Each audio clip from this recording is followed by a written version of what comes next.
Okay, so kumuha tayo dito ng isang romaine, ganito yung klase ng romaine. Tapos isang olmeti, yung ganito yung klase naman na lettuce. So yung romaine, Tiberius, yan Tiberius. Yung olmeti, Batavia. So punta tayo doon. Tinransfer natin sila sa lupa. Wait lang. Okay. So ito sila. Yan, naghukay na ako. Tatabunan ko na lang. So kung mapansin nyo, nandito rin yung ibang seedlings ko. Tapos yung ibang kale, tsaka meron din tayo dong romaine. Yan, romaine. Wala yatang Batavia dito yung olmeti. Pero lalagyan natin yan. Tapos, side by side, yung na tutubo sa water nutrient natin, tsaka yung tutubo dito sa lupa na to. Nakapagpatubo na rin naman tayo dyan ng mga mustasa.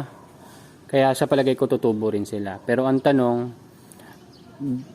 nasanay kasi sila sa tubig lang sila na naguugat. So tingnan natin kung after 2-3 days or 1 week kung mabubuhay ba sila or hindi. So isa yun sa mga experiment natin. Takpan ko lang muna to. Wait lang. Okay, so ayan, didiligan ko lang. Wait lang ulit.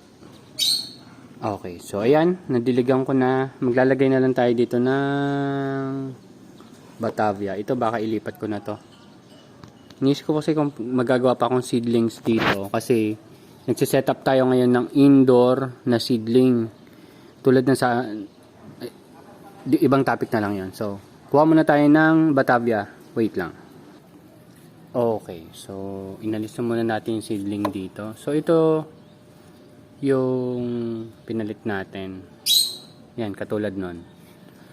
Tapos ito romaine. Tapos may mga romaine naman dito. So ito yung mga luma kong container. So ito usually kasi wala ka nang gagawin dito, hindi ka na magpuputol Ilalagay mo na lang yung foam dun sa bibig niya. Ang mahirap lang dito kasi tatanggalin mo siya tapos re-refill, tapos babalik mo lang ulit siya. Pero hindi naman siya ganun ka hirap gawin. Lalo na kung konti ng alaga mo. Nga pala, itong spacing na to, yan, masyadong dikit yan. Pag lumaki sila, masyado na silang siksikan.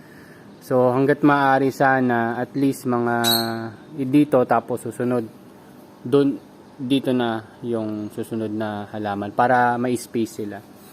Pero maliit lang kasi space ko dito. Ayusin ko pa. Yun lang muna, update ko na lang kayo diyan. Bye-bye.